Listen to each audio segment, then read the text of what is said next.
का दिन है क्योंकि इस्लामाबाद हाई कोर्ट ने एक ज़बरदस्त समाअत के बाद एक तारीखी फैसला दिया है। शानदाना गुलजार और शहरियार अफरीदी की एमपीओ के तहत गिरफ्तारी ना सिर्फ कालादम करार दी है बल्कि अदालत से उनकी हथकड़ियां खुलवाकर रिहाई को भी यकीनी बनाया गया है और सिक्योरिटी की जिम्मेदारी का भी बंदोबस्त किया गया है। आज कुछ देर पहले ये समाअत मुकम्मल हुई जिसमें IG Islamabad, DPO, chief commissioner, deputy commissioner, SHO सबको लाइन हाजिर किया गया था। किसी को तौहीन अदालत का नोटिस जारी हो रहा है, किसी के ऊपर फर्द जुर्म आयद हो रही है, किसी को शोकाज नोटिस जारी किया जा रहा है। ये सब कुछ अब से कुछ देर पहले एक अदालती समाअत के दौरान हुआ। इसका मुकम्मल अहवाल मैं भी आपको बताऊंगा, ख़ास तौर पर वो लम्हा जब मुअज़्ज़ज़ जज ने भरी अदालत में कहा कि आपने तमाशा बनाया हुआ है। ये पूरी आप समाअत सुनिएगा, कोट एंड कोट वर्ड्स, किस तरह से अदालत क्या कह रही थी, आगे से जो सरकारी अफसरान थे वो क्या कह रहे थे। आप सुनकर सर पकड़ के बैठ जाएंगे कि किस तरह से इस केस को चलाया गया है। लेकिन इससे पहले एक और बड़ी खबर जो पाकिस्तान तहरीक इंसाफ के लोगों के लिए इत्मीनान का बाइस बन सकती है, या जिसका इंतज़ार पाकिस्तान तहरीक इंसाफ के लोग बड़े दिनों से कर रहे हैं, और तवील इंतज़ार के बाद चेयरमैन पीटीआई इमरान खान की सज़ा के ख़िलाफ़ जो उनकी मरकज़ी अपील थी वो समाअत के लिए मुकर्रर हो गई है। इस्लामाबाद हाई कोर्ट का 2 रुकनी बेंच अब 22 अगस्त को इस केस की समाअत करेगा। हालांकि जो पीटीआई के वकला थे या इमरान खान साहब के जो वकला थे उन्होंने हर मुमकिन कोशिश की कि इसकी जल्द अज जल्द समाअत को मुमकिन बनाया जा सके। ये समाअत पहले दिन भी हो सकती थी, तीसरे दिन भी हो सकती थी अगर एक दिन का गैप भी करना था, लेकिन स्टिल इसको 22 अगस्त तक ले जाया गया है। आज क्या तारीख है, अभी भी कुछ दिन बाकी पड़े हुए हैं उसमें। चीफ जस्टिस आमिर फारूक और जस्टिस तारिक महमूद जहांगीरी इस केस की समाअत करेंगे। आपको मालूम है कि अदालत ने तोशाखाना केस का जो मुकम्मल रिकॉर्ड है वो तलब कर रखा था। इलेक्शन कमीशन के हुकाम से दोनों फरीकैन को पहली समाअत पर नोटिस भेजा गया था और उसके बाद ये कोई अपील जो है उनकी दोबारा से मुकर्रर ही नहीं हुई थी। तो अब उनकी सज़ा के ख़िलाफ़ जो अपील है उस पर नोटिस जारी हो गए हैं और 22 अगस्त को इसकी समाअत होगी। उनके वकला यकीनन इस बात के ऊपर रद्द-ए-अमल देंगे कि जब ये दरख्वास्त की गई थी कि जल्द अज जल्द इस केस की समाअत फिक्स की जाए, तो फिर भी पहले एक हफ़्ता ऑलरेडी लेट हो चुका, अब मज़ीद एक हफ़्ते के बाद ये दरख्वास्त मुकर्रर की गई है। इसका मतलब ये है कि एक हफ़्ता कम अज़ कम और इमरान खान को इसी तरह इसी केस में जेल में रहना पड़ेगा। अब बात करते हैं आज की अदालती समाअत के हवाले से। आज अदालती हुक्म पर, बल्कि मुअज़्ज़ज़ जस्टिस बाबर सत्तार साहब के हुक्म पर शहरियार अफरीदी और शानदाना गुलजार इन दोनों को अदालत में पेश कर दिया गया। जब शहरियार अफरीदी आ रहे थे तो सहाफ़ी ने उनसे पूछा कि आपने कौन सा जुर्म किया है कि आपकी रिहाई मुमकिन नहीं हो रही। तो शहरियार अफरीदी ने जवाब दिया कि अल्लाह मेरे पाकिस्तान को ताक़यामत सलामत रखे और मेरे नसीब में जो लिखा है मेरे साथ वही होना है। और फिर पाकिस्तान जिंदाबाद का नारा लगाया और कमरा अदालत की तरफ बढ़ गए। उनके पीछे पीछे आई शानदाना गुलजार, उनको भी अदालत ने आज बुला रखा था। तो उनसे भी सहाफ़ी ने यही सवाल किया कि आपने क्या जुर्म किया है। तो उन्होंने कहा कि आज अदालत में पता चल जाएगा कि क्या जुर्म किया है हमने। इसके बाद जब केस की समाअत शुरू हुई तो शहरियार अफरीदी कुरान पाक उठाकर रोस्टरम पर पहुंच गए और अदालत ने चूँकि डिप्टी कमिश्नर को भी बुला रखा था और भी बाकी लोगों को बुला रखा था, तो आगाज़ डिप्टी कमिश्नर से हुआ। उनको कहा कि आप भी रोस्टरम पर आ जाइए। ये ज़रा एंड तक सुनिएगा। जब डिप्टी कमिश्नर को बुलाया गया वो भी रोस्टरम पर आए और फिर उन्होंने शहरियार अफरीदी की गिरफ़्तारी की जो वजूहात हैं वो बयान करना शुरू की और 9 मई को जो कुछ हुआ मुख्तलिफ़ शहरों में जो होने वाले वाक़यात हैं उनका हवाला देना शुरू किया। तो जस्टिस बाबर सत्तार साहब ने डिप्टी कमिश्नर को रोक दिया और कहा कि आप सिर्फ इस्लामाबाद की बात करें और अपना ऑर्डर पढ़ें। डिप्टी कमिश्नर ने कहा कि रिपोर्ट्स थी कि शहरियार अफरीदी जो है वो डिस्ट्रिक्ट कोर्ट पर हमला कर सकते हैं, इसलिए इनको 3 MPO के तहत हिरासत में लिया गया। तो अदालत ने पूछा कि वो तो पहले से गिरफ्तार थे, जेल में थे, तो क्या जेल से अदालत पर हमले का मंसूबा बना रहे थे? क्या शहरियार अफरीदी की मीडिया या किसी मोबाइल तक रसाई थी? अगर शहरियार अफरीदी जेल में रहकर अदालत में हमले का मंसूबा बना रहे थे तो जेल इंतज़ामिया के ख़िलाफ़ आपने क्या कार्रवाई की है? तो डिप्टी कमिश्नर ने कहा कि रिपोर्ट्स के मुताबिक शहरियार अफरीदी ने इश्तियाल भी फैलाने की कोशिश की और फिर जुडिशरी की तरफ ले गए मामला के। जुडिशरी के ख़िलाफ़ जो कैंपेन थी उसमें भी इनका नाम आया। तो जस्टिस बाबर सत्तार ने पूछा कि जेल में होने के बावजूद उन्होंने कैसे लोगों को इश्तियाल दिला दिया, क्या किया कि लोगों को इश्तियाल आ गया? वो तो जेल में थे, नज़रबंद थे, कैद थे। फिर उन्होंने वार्निंग दी कि आप जहन में रखें कि तौहीन अदालत पर 6 माह की सज़ा हो सकती है, कैद की सज़ा हो सकती है आपको।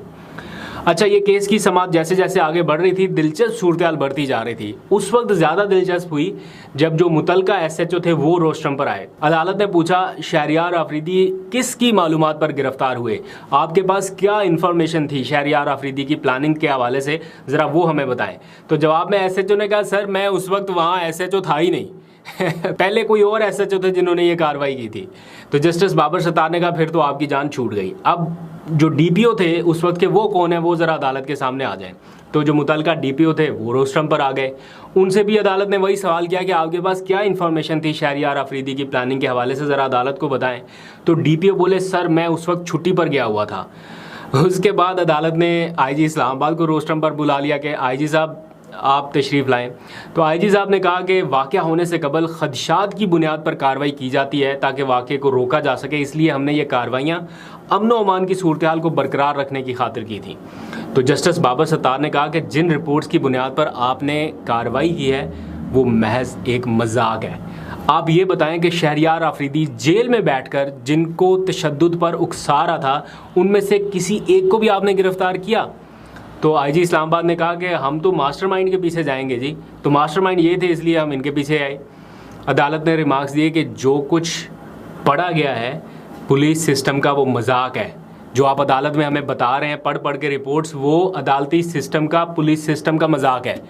आप पहले फैसला कर लें कि मुल्क को आइन के तहत चलाना है या किसी और तरह से चलाना है। जस्टिस बाबर सत्तार ने डिप्टी कमिश्नर साहब से कहा कि डिप्टी साहब, आपने अपने MPO के ऑर्डर में जो लिखा है आप ज़रा यहीं पे खड़े खड़े उसे पढ़ दें।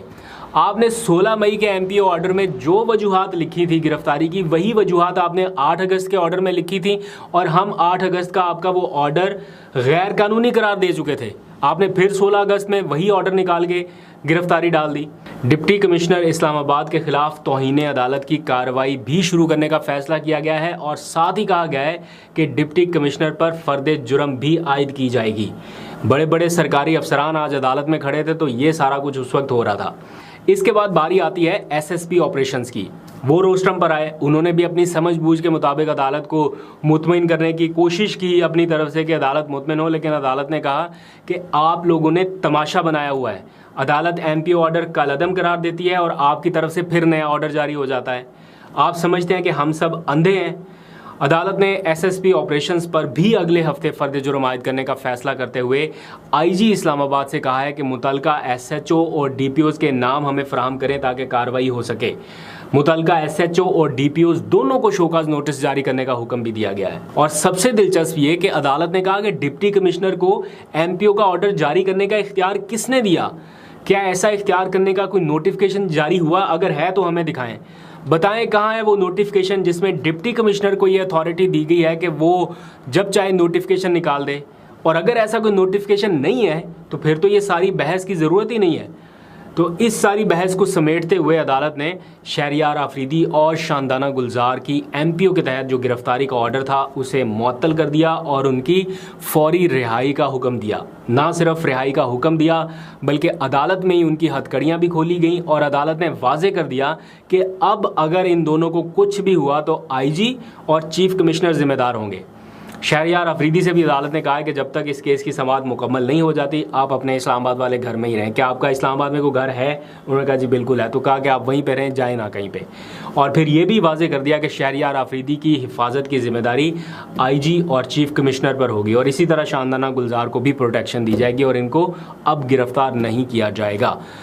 अब जिन सरकारी अफसरान ने ये सारा कुछ किया उनके खिलाफ कार्रवाई जिस तरह से शुरू हुई है तो ये है एग्जैक्टली वो रूल ऑफ लॉ। अगर इस्लामाबाद हाई कोर्ट के एक मोअज़्ज़ज़ जज रूल ऑफ लॉ को यकीनी बनाने के लिए ये इतना ज़बरदस्त स्टैंस ले सकते हैं, जस्टिस बाबर सत्तार साहब, उन्होंने जिस तरह से आज अदालती कार्रवाई को आगे बढ़ाया, जिस तरह से अदालती प्रोसीडिंग को आगे बढ़ाया और बड़े बेबाक अंदाज में उन्होंने अपने फ़ैसले दिए हैं, ज़बरदस्त हैं, काबिल तहसीन है। इस माहौल में, इस कैफियत में उनका ये ऑर्डर या उनका इस तरह से डट के खड़े हो जाना, ये बहुत सारे लोगों के लिए उम्मीद की किरण है।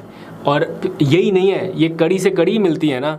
सिर्फ यही नहीं, पेशावर हाई कोर्ट के चीफ जस्टिस को भी आपने देखा, जब उनके अहकामात के बावजूद किसी को गिरफ्तार किया गया, पीटीआई के एक रहनुमा थे, मुझे उनका नाम भूल गया, तो जब तक उन्हें वापस उन्होंने रिहा नहीं करवा लिया और ये ऑर्डर नहीं उन्होंने किया कि जब तक उसे रिहा नहीं करेंगे जान नहीं छूटेगी, और रिहा करवा के उन्होंने कहा कि अगर आज रिहा ना होता तो मैं अपने ओहदे से मुस्ताफ़ी हो जाता, तो जब तक उन्होंने अपने हुक्म पर अमल दरामद नहीं कराया तब तक वो उठे नहीं अपनी कुर्सी से। और इसी तरह आज